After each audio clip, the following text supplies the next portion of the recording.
Morena councillors, will declare the Risk and Assurance Committee meeting open. Welcome to you all, present and online.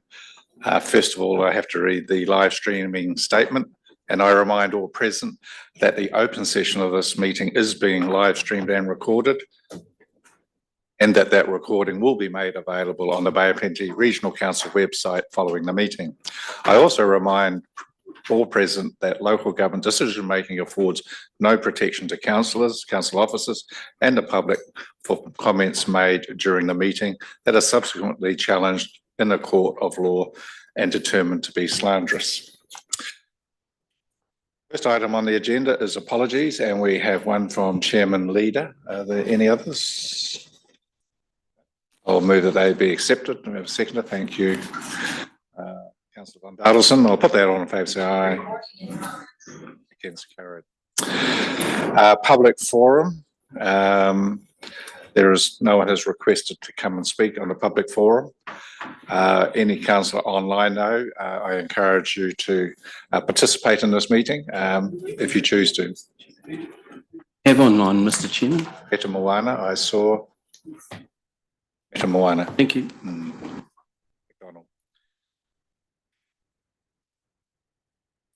Items not on the agenda, there are none. Order of business, we're not proposing any change. However, 8.3, the audit engagement letter from the audit consultation document long-term plan period commencing 1 July has been withdrawn at this point in time. Do you want to talk to that, Matt? Yes, through you, Mr. Chairman. Yeah, so the letter wasn't quite ready. The auditor was very keen that we had the letter as well as the fees from the Office Auditor General. That will be available at your next meeting. We have been, of course, engaging with the auditor regarding the long-term plan.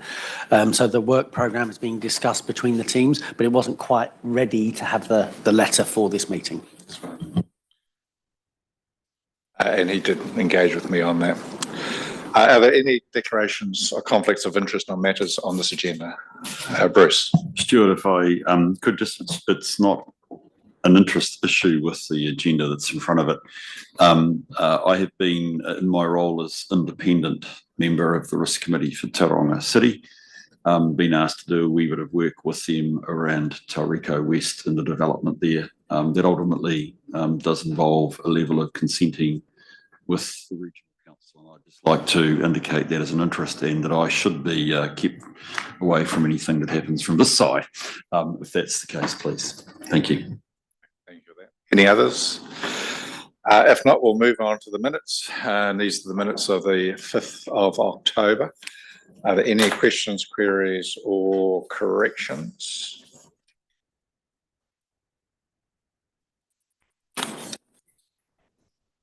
Councillor Winters. Page 11.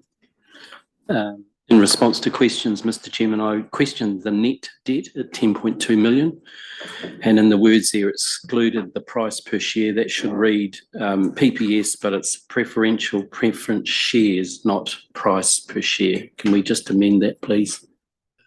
Correct. Well spotted, Councillor Winters. Yeah. That could be confusing. Yeah. And very important distinction. Yeah, really big distinction. And just thank the authors of the annual report, because I questioned how the Port of Tauranga directors and the Quayside directors were all lumped together.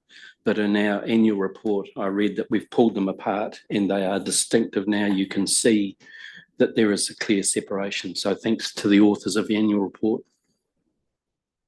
Thank you. Any other corrections? If not, can we confirm those minutes to be a true and correct record?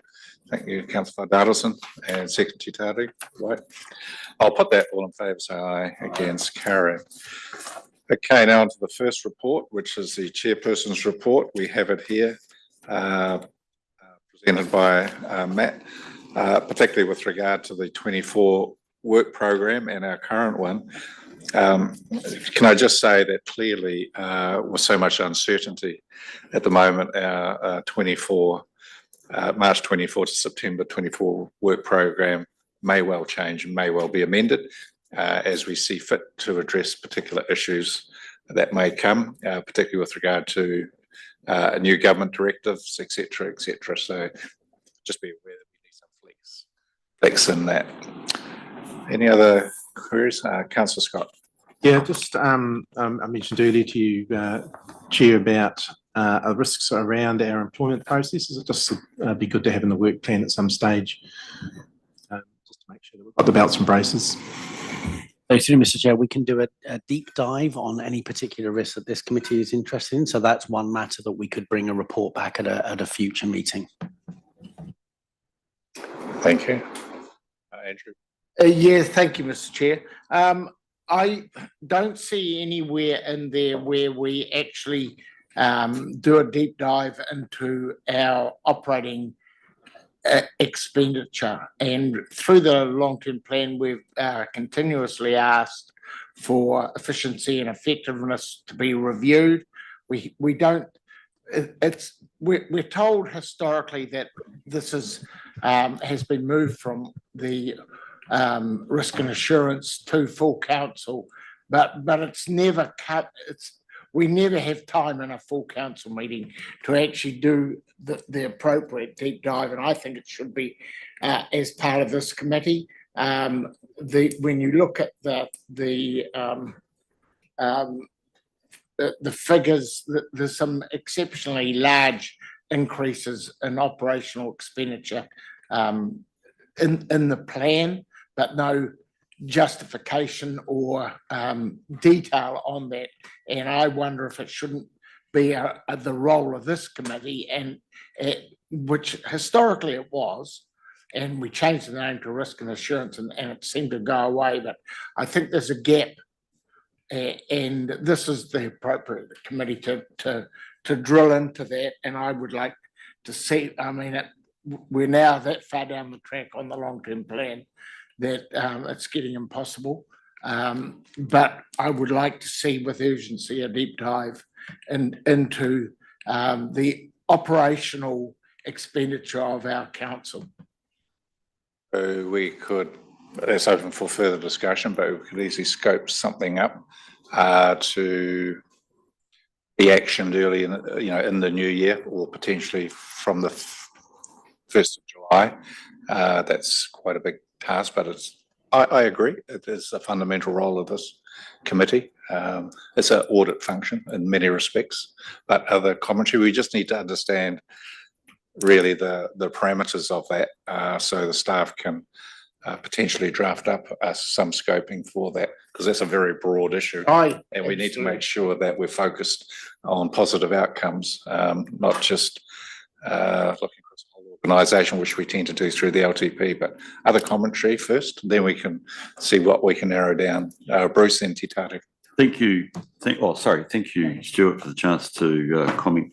I'm just looking at page 46 of our agenda, which is the internal assurance program. And I want to reflect on Andrew's question, which is a good one. I don't have any trouble with the idea that we should be worried about operational spend in our risk and assurance hat, if indeed that's impairing our performance, our existence, our ability to operate into the future. Quite a number of internal assurance pieces of work that are going on, which give indications of the efficiency of the organisation. So things like the procurement one particularly stand out there. Even our science management framework one can have or could have aspects of operational efficiency. Now, they're in progress, so I'm not certain about the scope of those. But what I'm trying to reflect here is that in my experience, Andrew and Stuart, it's actually those sorts of pillars of actually about how we procure, etc., that actually are where the gains can be made or lost actually in terms of process. So I'm thinking more about actually, do we do stuff now that there's also the forecasting and budgeting. Sorry, I just realised there's the primary internal assurance thing. How do we go about our forecasting and budgeting that's going to give us the window in on this? So I think what I would be arguing is a check with Aaron as to whether that's covered. But I think actually the internal assurance program is actually something that we could look at with that lens on that Andrew's suggesting, but we're actually already doing the work. To that, Titaru? Yes, Mr. Chair. Look, maybe this is not an appropriate question, but given all of the discussions we've been having around risk mitigations and everything else around our relationship with Quayside, where does that all fit in the context of our audit and risk? Because it seems that the decisions we're making carry significant risks one way or the other, and notions of prudency keep flashing before my eyes. So where does that sit? So I discussed that with Matt yesterday or the day before, can't remember. Clearly, it will come into play post the draft LTP. And to that end, I would propose quite a significant paper here on that, analysing all the various component parts of that risk through our normal risk matrix, just as we've done on another matter here in confidential. And that will probably come into play in our first meeting next year, which will be March, which is prior to any decision-making, deliberations, etc. But it'll be in the public arena, any potential changes. Therefore, it's quite appropriate that this committee considers quite a substantive risk matrix, around that particular range of issues. But Matt, do you want to add value to that? Yeah, exactly right, Mr. Chairman. So in the fullness of time, as council make decisions, we're expecting decisions on the 14th of December in a public arena. This is obviously a public meeting. The consideration of the risk register is usually confidential on this agenda item. So we expect at the March meeting, both having consideration of the risk register as it stands, but also a risk workshop, as we would have fully developed the draft long-term plan for consideration. So as our objectives, our outcomes change, a risk register, a risk workshop on what risks then flow from the delivery of those objectives of the long-term plan is the natural every 3-year event that we undertake. So as the chair said, we expect to do that for your March meeting. Getting back to Andrew's issue, Matt, did you have a view on where we could place that appropriately in the Yes, programs? absolutely, Mr. Chair. So thinking about the scope, I could certainly work with you, Mr. Chair, on a scope that I could bring to the next meeting. So that would fit in nicely for something then being brought to that June, July programme of works, because the LTP consultation deliberations will be through that process. So we'll know what some of those expenditure totals are. So we'll know what we're talking about. We also would have developed the programme of work with Aaron and Steve's team on, I think you're right, some of those assurance programmes for internal audits that we have undertaken as well. So the process, as well as the outcomes of those process, which I think is Councillor Van Dadelson's point, the levels of expenditure in certain activities. So a scope of works to your next meeting with a view to having that work done for the meeting after that, if the scope of work's approved. Councillor. And maybe Aaron, when you get to your section later on, you might wish to just highlight a little bit more so we get some context of what's happening already, so we're not duplicating later on. Back to the work program, any other commentary? Voting, it probably will change. If not, can we consider the recommendation that we receive the chairperson's report? I'm happy to move. Second, Mr. Robinson. Any further discussion? If not, I'll put that. All in favour, say aye. Against, carried.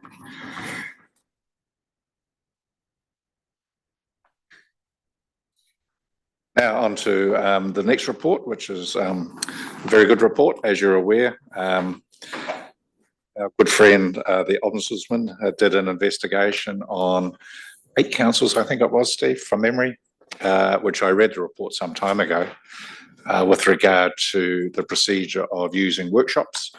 It was a very good report, in my view. The upshot of it was, my reading was to draw a more stronger parallel to the way in which we run meetings.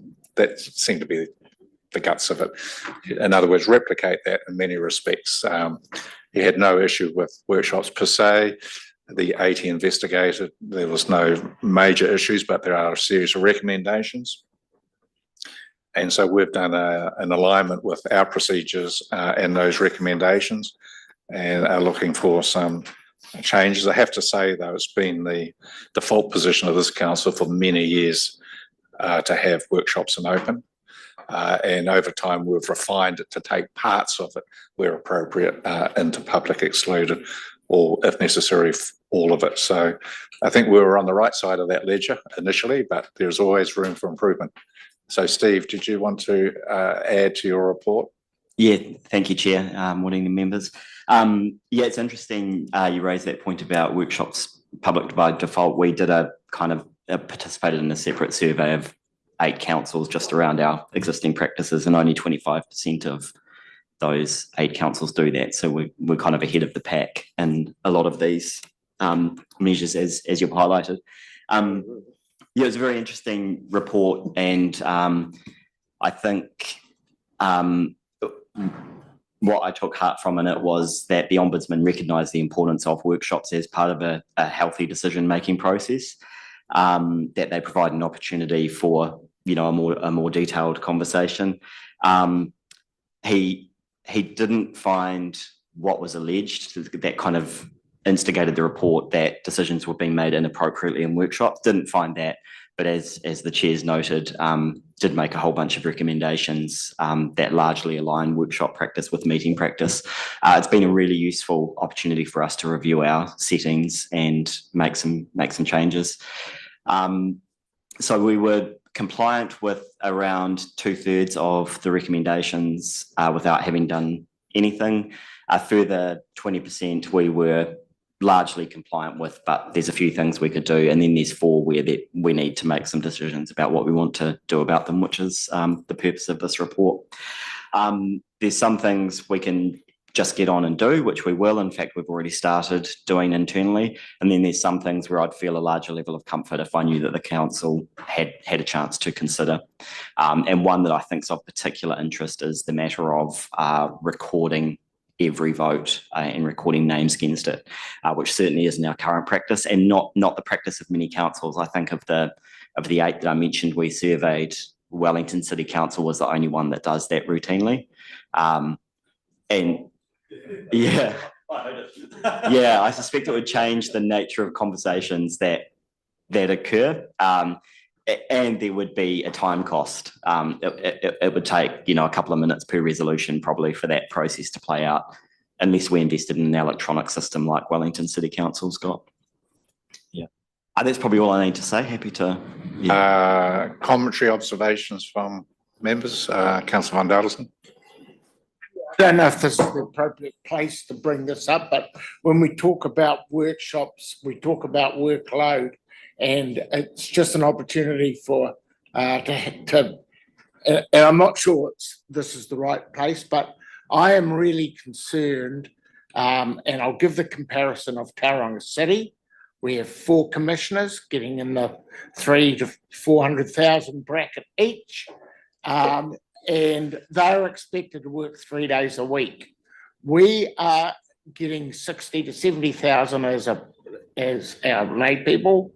Not the chief, not the regional chair, but and yet we seem to be just getting so, and I know it's the LTP process, but we're getting so overburdened with workload and reading that I don't think it's becoming to get good outcomes, because it's very hard to get through the reading properly. When you're getting 300-400 pages 3 or 4 days a week, it's just absolutely a nonsense. I think this is an opportunity for staff to reflect, and I'm not sure if this is an audit, the right place here to discuss this, but it seems like this is a committee where we do have the chief executive in the room, which is a help. Thank you, chief executive. But I've asked for plain English and when I say that, to try to get more succinct in how our reports are written, so that we're actually not so overburdened. We should not be spending more than 3 days a week in total time for what we're getting paid for. We get paid a pittance. It's a community service. We understand that, but it's actually resulting, I think, in poor governance because of the overburdening. And I just wonder if that's within scope of this committee or not. But because the Ombudsman has talked about the privacy factors, this is another factor, especially with workshops that we need. I think there's room for a huge improvement if we want to get better governance. Yeah, my view on that, that's a whole of council conversation, not so much this committee. And that's a conversation between the council and the executive in terms of what our expectations are. And the matter you've raised is a fair expectation. My experience is different. Councillors want different levels of information. But to me, that's a conversation with the executive about the quantity and quality of the information we get. And it's a fair request. But that's a whole of council, I'd suggest, request, not targeted specifically at this committee. Other matters on this report, Councillor Winters? Just bottom of page 25. Thanks, Steve. Whether we should take a paper to full council about recording votes against every decision. Nah, let's not go there. You have the right to vote against it and have your name recorded against that vote under standing orders. That should be leave where it lies.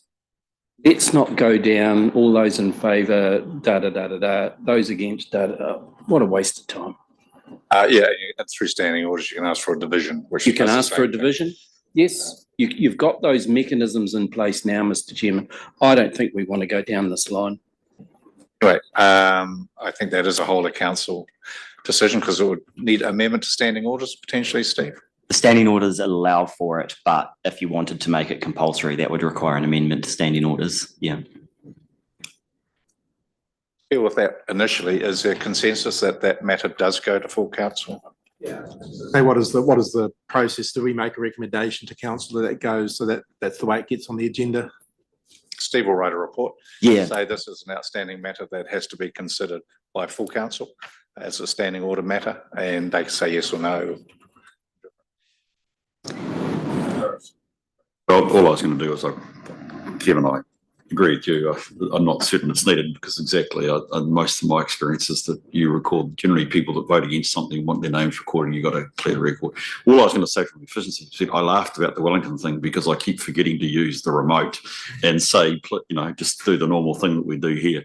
If you're going to do it, you might as well get the technology, again, cost, and have the remotes rather than, that would be the most efficient way. But there's a fundamental decision prior to that we need to make. Yeah, I agree. I was interested in whether the technology would allow the capture of votes from people on Zoom. Would be a wrinkle we'd have to iron out. But like you say, that's down the track stuff. Yeah. Adam? Yeah, no, I was just going to support Kevin, what Bruce has said as well. So, in terms of that issue, I do have another question though, Mr. Chair. Not much another question, just to comment on this report. No, thank you. I thought it was a very good report. Thank you. I think this particular council does pretty well, relatively speaking. It sort of shows in the report that we're not too bad off, Yeah. relative to a lot of other councils, and one closer to home that shall remain unnamed. I know it's way behind this one, man. So look, as a comparison for me, this is well up here, and some of them way down here. And so I enjoy how we run our workshops, and I think we do it well. Relative to some that I've seen is really closed door and creates all sorts of problems of transparency. So Yeah. that's just a comment, Mr. Chair. So our recommendations do recommend number 3 that the paper is prepared for the February council meeting on those matters that need to be considered by full council. It is a very good report. Thank you, Steve. Thank you, Chair. In fact, full council should see it. I think it's one of those issues of openness and transparency that we need to all understand. Yeah. So if there's no further questions, I'm prepared to move the recommendations. Seconded Titaru, thank you. Any further discussion? If not, I'll put that all in favour, so aye. Gets carried. Do you want to record that? Division? What's your name? No, ignore that, Jenny. I'm just thinking, what a waste of time. Sorry, Steve. Okay, now into something quite interesting, artificial intelligence update. Replace councillors, I think, Kevin, is what we're going to do here. This is a risk to everybody. Jury meeting, isn't it? And understandably, you may have a little presentation and demo for us.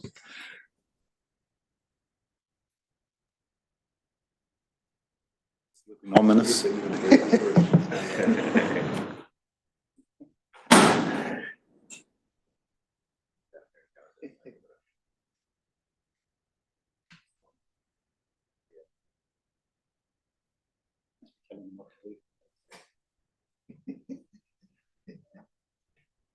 you getting your instructions, eh? Actually, while we're waiting, Mr. Chairman, I had a friend give a speech on a particular topic. And it was a really interesting speech because I'm sure AI wrote it. It lacked human emotion completely. It said nice, long, big words, but you know, the human element was missing. That's what and it was noticeable, was really noticeable.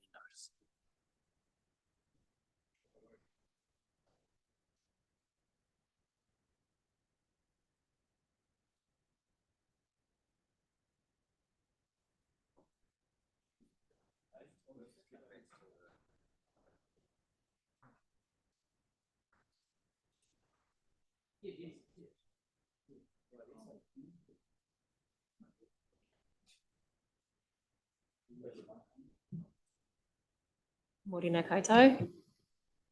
Happy for me to get started? Okay, so I've got a little demo for you today to support the paper that we put forward around our artificial intelligence update. So a few slides that I've got just to share to begin with. So hopefully this all works fine. So at our recent staff showcases that I shared in the paper, we had over 200 of our staff attend. And we asked for feedback around how our people are using AI currently. And these are a few of the examples that people are using now in their everyday work. So they're using it for answering queries, summarising large documents, improving the quality of their emails, and even summarising some meetings. So I'm going to show you a little bit about what that looks like. I'm just hoping that I can get this.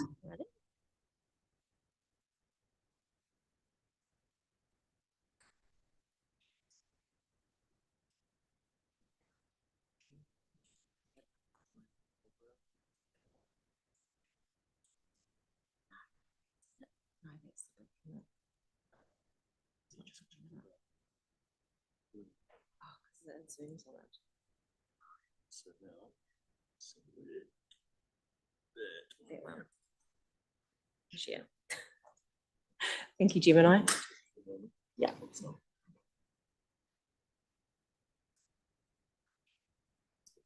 That is slow.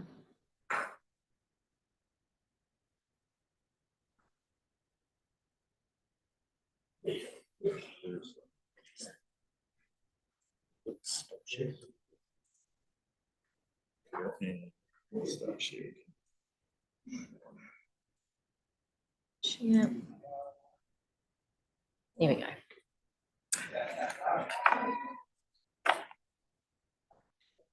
Thank you for your patience.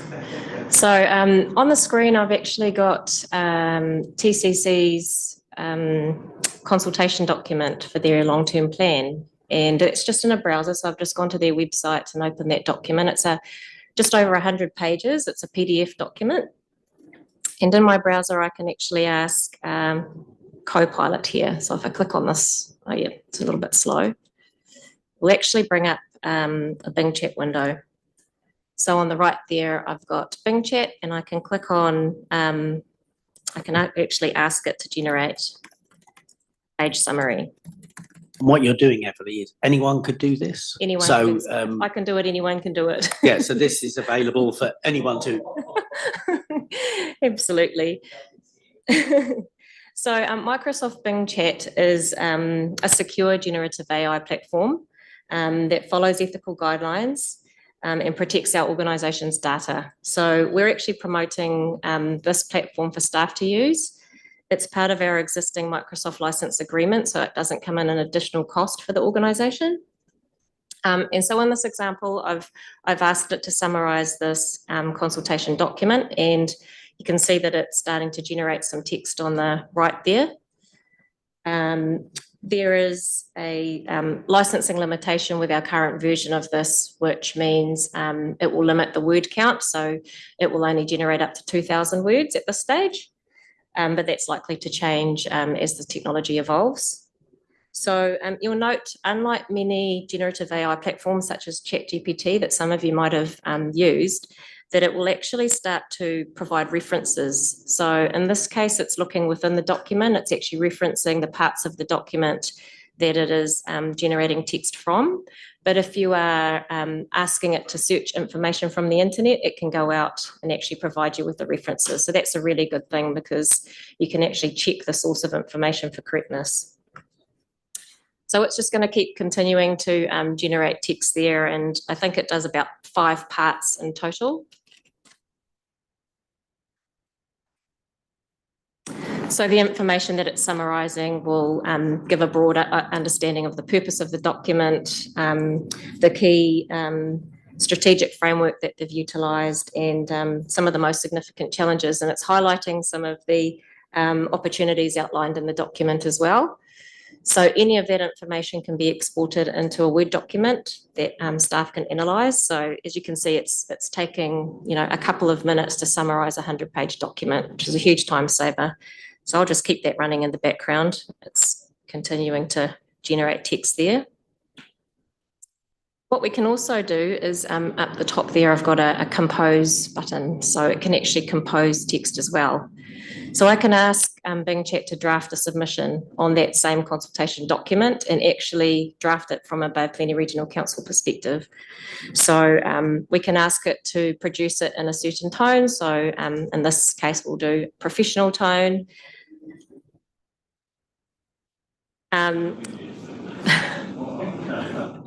Funny, yeah. So different formats that you can have as well. So you can get it to draft it as an email or a LinkedIn post. But in this case, we'll do a report, and we can choose different lengths as well for the text that we want it to generate. I just hit the generate draft button, and it'll provide us with a preview down the bottom here, which I'll try and expand so you can see a little bit about what it's doing. And it's just going to run through and actually draft what it thinks a report might look like from our perspective. So it's searching for information based on Bay of Plenty Regional Council and aligning that with what's in this document.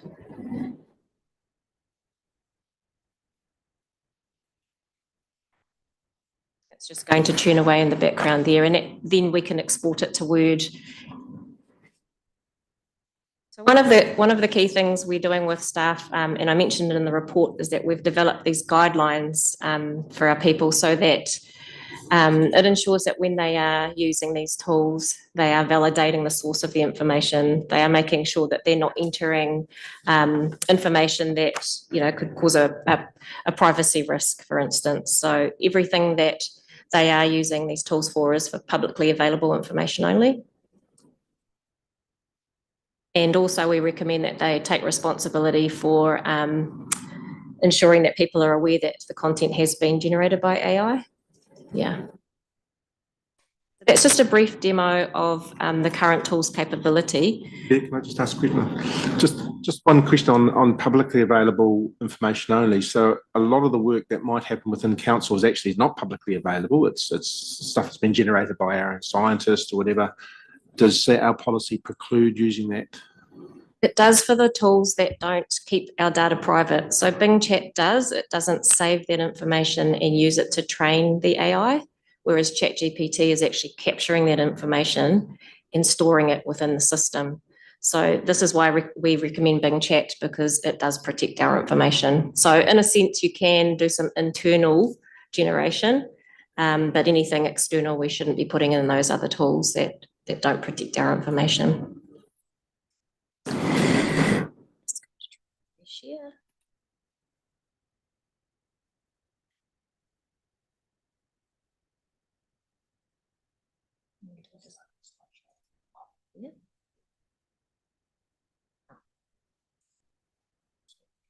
Yeah. Just go through. Yep. Thanks, Stu and I. So we're also exploring some opportunities for the game-changing AI. So these are the things that can really change the way that we're working and provide some real efficiencies to the organisation. So a couple of examples I wanted to share with you that we're exploring are around water metering photos and consent submissions. So in this first example, we received last year around 900 photos of water meters readings from consent holders. And in this concept, we are asking the AI to actually read the photo and validate that against what we're receiving or what we have in our telemetry data for compliance purposes. So this is the concept here, and I'll just show you a quick example of what we've seen so far. So the picture there is of a water meter that's been sent in, a water meter photo, and the text below that photo is actually AI generated. So it's been able to read the meter reading and provide some background information around the meter itself. What we've found quite impressive is that, you know, low quality images, it can still read quite a lot of information that, you know, you'd have to have a human eye run over. It's quite powerful results. Potentially the next steps would be to show a concept similar to this around using that information for reporting dashboards, and taking that one step further, an AI chatbot could be applied to the dashboard so that it becomes more of a conversational analysis of data rather than needing, you know, deep data analysis skills. So another huge time-saving opportunity for people, and also reduce the level of skills needed to and time taken to analyse large amounts of data. The second use case I wanted to share with you today that we're starting to explore is around consent submissions for notifiable consents. So what we're doing is looking at information that's submitted on our website. So a form is submitted on our website. It might be sent through an email, and also handwritten documents that come through. So the AI is actually able to read all those various types of information, capture them into a system, and then summarise it similarly to what I've shown you with Bing Chat. So it's actually a huge time saver again, and reduces that risk of any human error. Those are just some of the concepts that we're working on at the moment. I just wanted to give you a brief overview of what we're doing here at the council so far. But really, I think it's an exciting space to work in, and something that we will continue to explore and make sure that we're aware of the emerging risks in this area as well. Thank you. Any questions, Tataru? Yeah, no, for aging dinosaur like me, this is quite something, you know. And I'm very much aware of efficiency gains, and that leads to something else. And I sort of remember reading in a statement in France where the meteorologists were all gone, walked off, because now all the stuff has been handed over to this type of scenario and predicting weather and everything else. And so all sorts of demonstrations and the risks of escalating to that level. You know, it's almost like, even sitting around this table, you can sort of sense a feel of future redundancy in the context of being replaced by this sort of machinery. So I guess that's just the way this thing develops. So from your point of view, what are the risks that you're looking at right now with respect to this?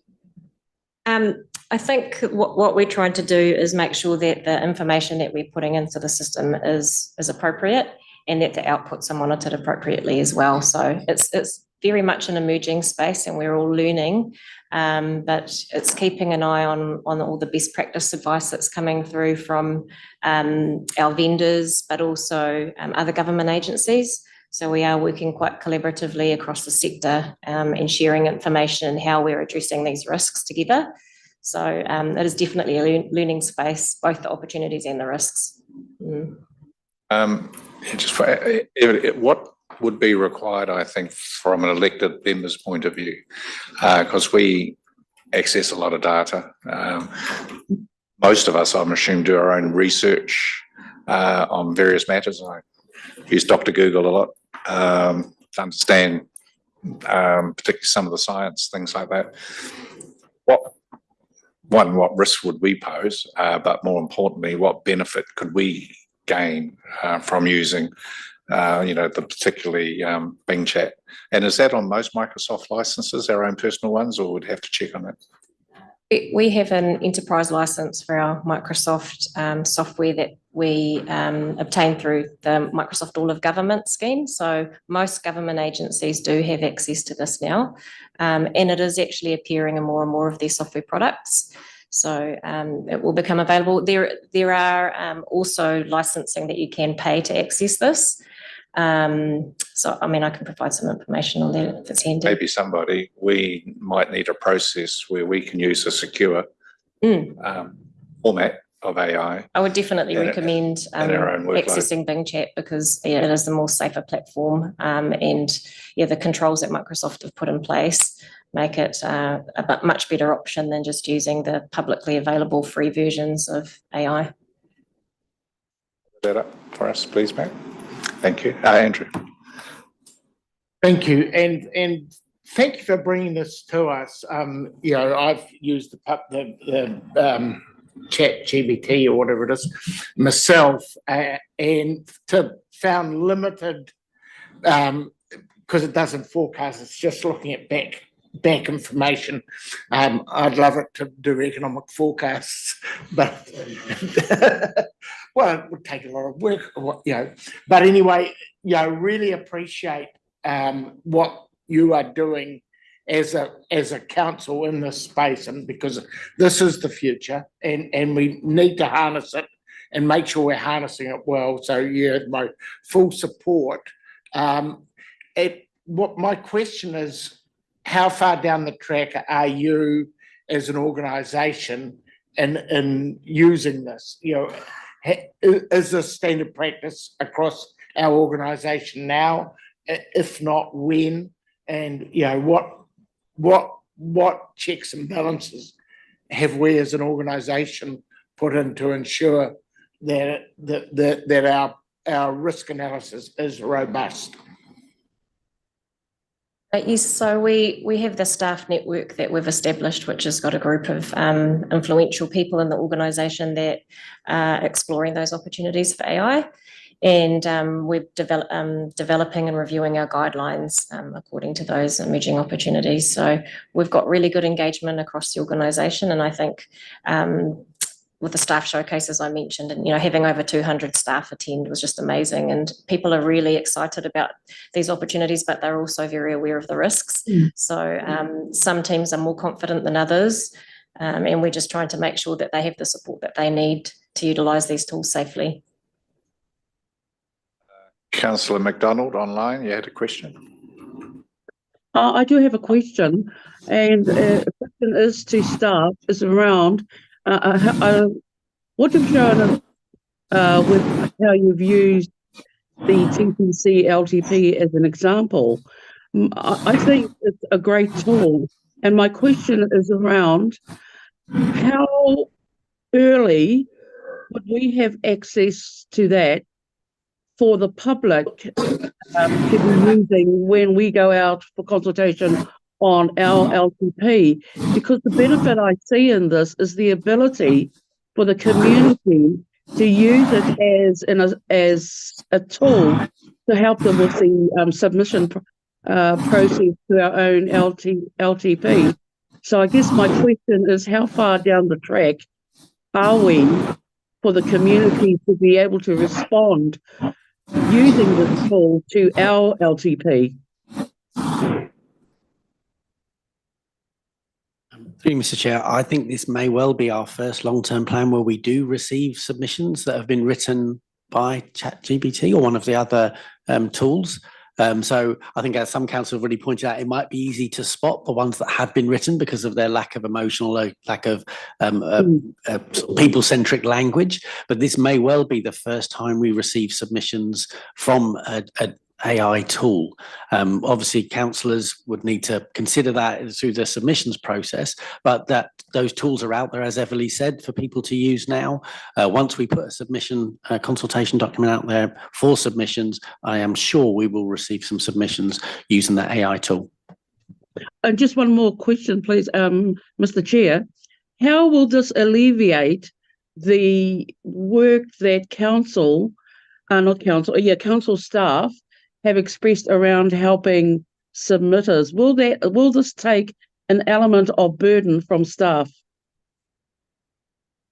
We certainly hope so. So I think, as Ev's already pointed out, teams are very interested in using this to reduce the volume of work, to summarize information, to take big volumes of either data, numbers, photographs, words, and to make that in the more manageable, in manageable chunks, even if it's categorizing things to be analyzed later. You imagine, as a good example that you talked about submissions, if we were just going to take all of the submissions we receive, using something like AI to theme those submissions so that everyone is still read, but you've now got them categorized, sent to the right teams for them to provide feedback on, that alone would save hours, hundreds of hours of staff time, particularly in a submission heavy process. So you can see already that there is the right input from a tool and the right input from staff. That's really what the balance that we're looking for. And anything that leads to efficient business processes like that, of course, we're very interested in doing that. Okay, thank you. Councillor Scott. Look, thanks very much for this report. I found it actually interesting. You're clearly identifying some risks, and if I understand you right, we're looking to be more of a fast follower than a leader in any of this respect. I think that's the responsible place to be. Councillor McDonald mentioned a few things in terms of, and we talked about saving employment time, and I can see some opportunities for providing a higher level of service in the consenting process. I'm interested in how this may work in terms of the people with, in terms of accessibility. And I'm thinking, for instance, in the description of the meter, that would be so helpful for our blind community, for example, in so many of our documents, which then offers opportunity not only for our customer base, ratepayers, but also for employment opportunities. And it may actually mean that as an employer, we're more accessible, and I'd be interested in seeing that, whether that is some progress we make on. I don't know if that's been captured as an output in any way, shape or form. Certainly on that final point, with the over 200 staff that were at the session that Everly talked about, that includes teams from right across the organisation. So every team, and as they're discussing what other people are using it for, I'm sure that all of the other teams will certainly get on board on the opportunities that we'll get. So loads and loads of action to take for these use cases that we're putting together, and those will be spread widely across all teams to look for opportunities. Bruce. I almost don't want to ask any questions, not being a digital native, I think, but I would be interested. I want to sound like a bit like a conspiracist, if I can, for a moment. How do we know it's ethical and it's secure? Definitely one of the challenges with AI, and hence that we do recommend a product that we have done a privacy assessment over. So Bing Chat, we have done what we can to engage with Microsoft and find out as much background information about the product as we could.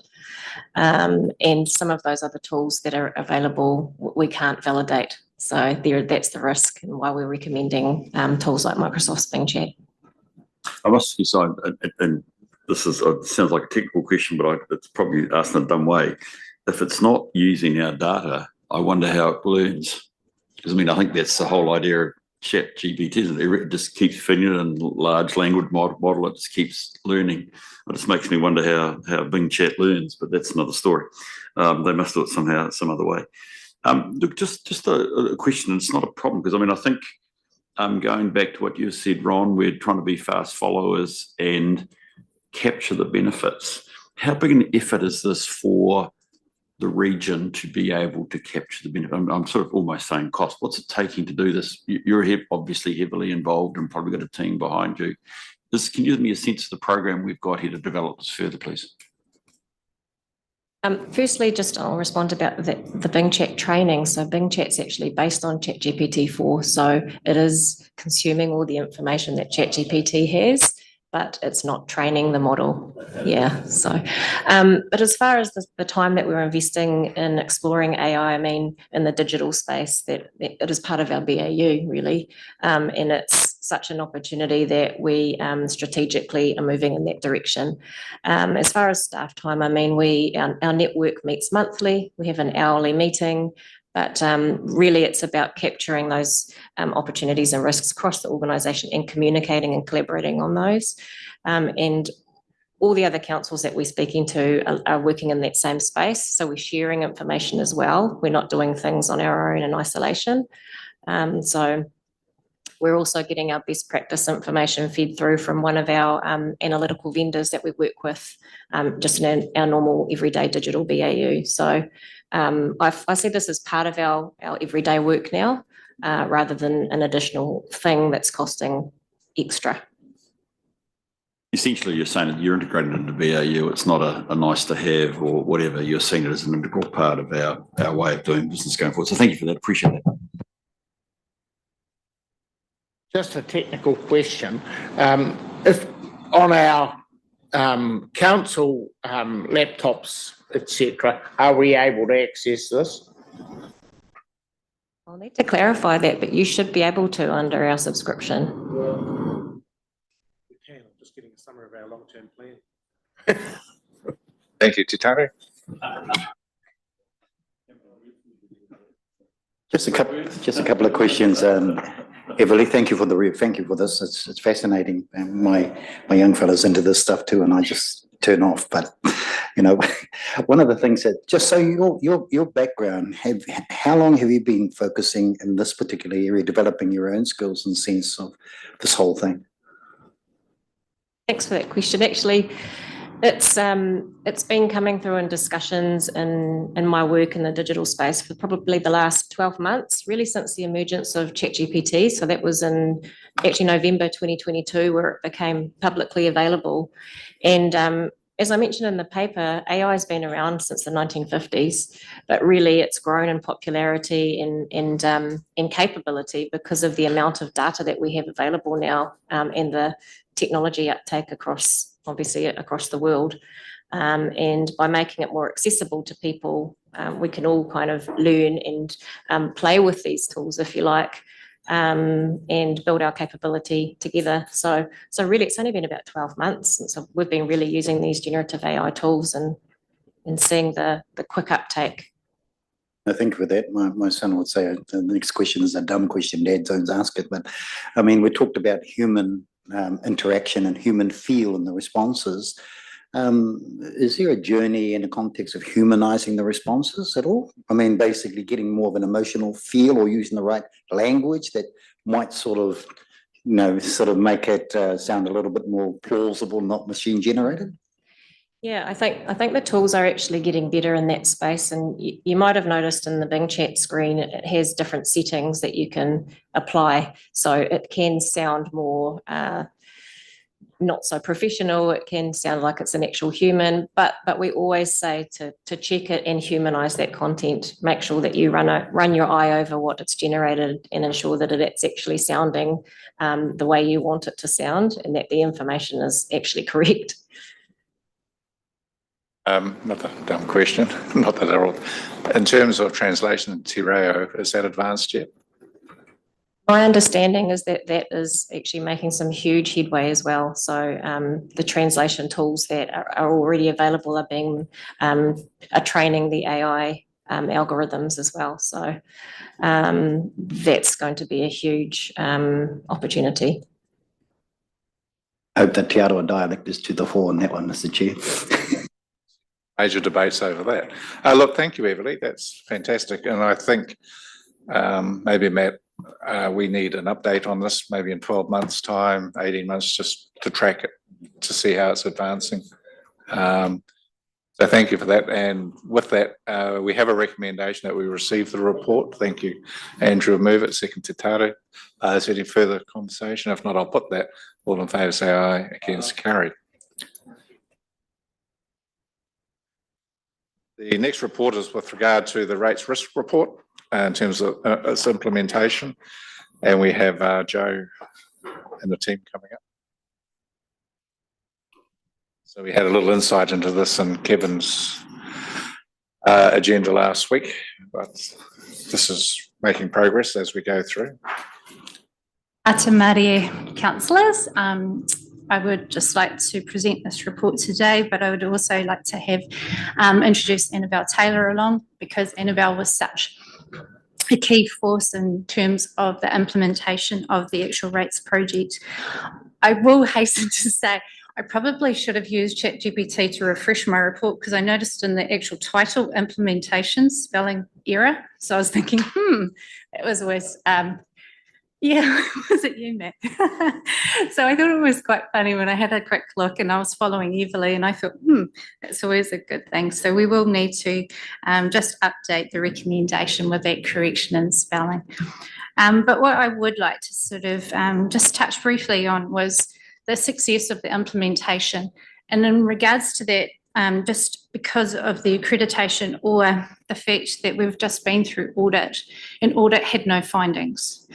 And when you're talking about a large transitional project, like taking on 7 councils' data, absorbing it into one database, and being able to be completely and comprehensively reviewed by Audit New Zealand and not have a single finding, certainly suggests that they attest to the amount of work that took place in the implementation. And, you know, going forward, we're always open to review, we're always open to improvement, and we're always willing to take on new opportunities to ensure the robustness of our system. So with that, I'll be open to any questions. Thanks, Joe. Annabelle, yes, it was a massive project full of risk and challenges, and I think the team did incredibly well. But there's still refinement, as you say, and that's probably an internal issue, just teams talking to teams, et cetera, et cetera. So I thank you for the report. Any questions?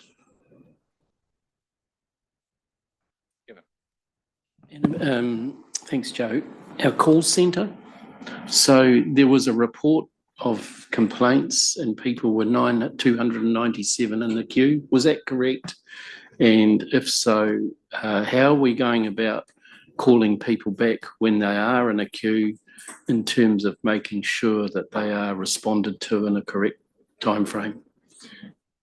So I guess that question is probably best answered by the contact centre or customer services team. But what I would say is that we endeavoured to contact every person within 24 hours of having a callback. Callback is actually quite an efficient way of us being able to address the large scale. But what I would suggest is that it was only a short-term period with which we had that high spike in numbers. It was only over a course of 2 to 3 days. It wasn't a prolonged, and it was able to be managed very quickly. And as an example, we had 1,100 queries within the actual rates team. We were able to reduce those to 100 within 4 days. So we can be very efficient, and we do try and put out, all our best efforts. So yes, there are those times. And I would suggest other councils, when they've got those peak times, they may not have the same level of query, but they would probably have, proportionately speaking, that same sort of thing. It's just that we have, 140,000 customers. I would also say that those peaks were really high during the first year of collection, and this year we've learned a lot of lessons from that, and they've been much quicker, those response times. So. Thank you. Any other questions, queries? Again, thank you for that. And no doubt they'll be updated in due course, but the report we had at monitoring was very positive. In fact, it changed significantly from when you wrote the report to the actual. I'm sure it's changed again in a positive way in terms of collection and understanding and supporting our ratepayers and residents. So we have a recommendation that we receive the report. I'm happy to move that. Second, Councillor Winters. Is there any further discussion? If no, put that all in favour, say aye. Against carried.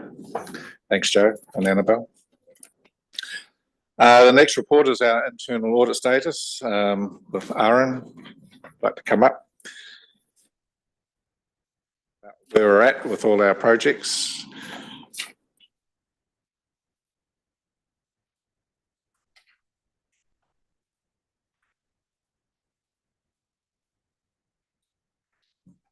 Morning.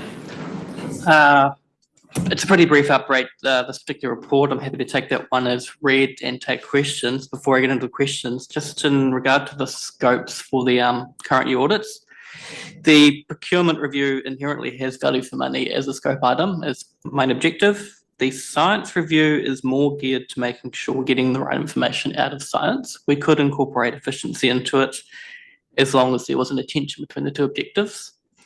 The forecasting and budgeting review will look at, is our process fit to support the annual and long-term plan? It wouldn't be challenging items in that plan itself. Just the process is sufficient. Do you have any commentary on the matter Councillor Duddleton raised about looking, which you do in part through this process, about effectiveness and efficiencies and issues like that, so we're not crossing over when they come back early next year with effectively a scope of that matter? Sure. It would depend on the audit, quite frankly. Some audits are more geared towards making sure the process is safe rather than efficient, but where we examine a process and find inefficiencies, we do highlight those as improvement recommendations where applicable.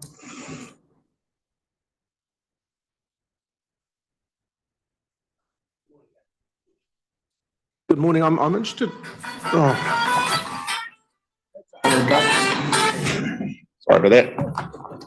I'm interested in the information because you talk about things being in progress, but I don't have a sense of whether they're on target. I was wondering if you could comment on that. And I'm also interested in the improvement actions progressing through, and I see risk management seems to be our highest risk area. So can you give us a sense about how well things are being progressed? Are you facing any roadblocks in recommendations being taken up? And just in how your processes are working in terms of achieving what you set out to do at the beginning of the year and Sure. In terms of, is the program on track at the moment? I think it is.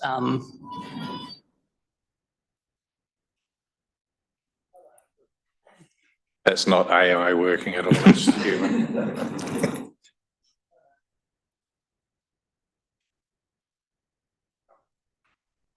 Yeah, I think the program is on track at the moment. These programs can be fluid sometimes. If something comes up and we have to park it because something needs resources internally, we do that, but we do flex to accommodate. In terms of closing out the management actions, again, we report on them, we don't drive them because that's not the role of internal audit to drive the completion, it's to report them. I don't get a sense that there's any particular roadblocks. However, that depends on the workload of each team who's responsible, and there are timeframes that vary from a few months, they can go out to a few years depending on the complexity of the audit action, and that's agreed with the team during the audit. You want to comment on the risk management reviews as well, and just the improvement actions there that Councillor Scott asked? Sure. The risk management review is a long-term project. It's been in play for a while. That sits with the risk insurance manager, who I report to. I don't get a sense it's not on track, but it is a recommendation project, improvement project more than an audit. Yeah, and Steve could cover that off when he does his key risk register update. And I think, as Aaron's sort of alluding to, some of these actions require a whole cycle to be completed, either a long-term plan change or a system implementation. So some of these things are linked to other processes that are undertaken. But Steve could maybe cover that in his key risk register update directly. yeah, so I guess what I don't have any oversight over is thank you for assuring me things appear to be on track, but I don't have that in the report, and it'd be in future sort of some sort of idea of is there any slippage, and where is that? It could be something that we as a council are putting roadblocks in front of in terms of resourcing and so on, or it might be some other reason, but I don't have any sense about whether the progress is actually progress or not. sure, I'll put something into the next report. Any other questions or queries? If not, thank you, Aaron, for that. So we have a recommendation. We received this report. I'll move it. Do we have a second? Thank you, Councillor Van Dardilson. I'll put that on favour, say aye. Against, carried. So that brings the end of the open session, and so we do need a mover and a second to move into public excluded. Thank you, Bruce. Second, Councillor Scott. I'll put that. All in favour, say aye. Against, carried. So we'll break for morning tea now and reconvene at 11 for those online.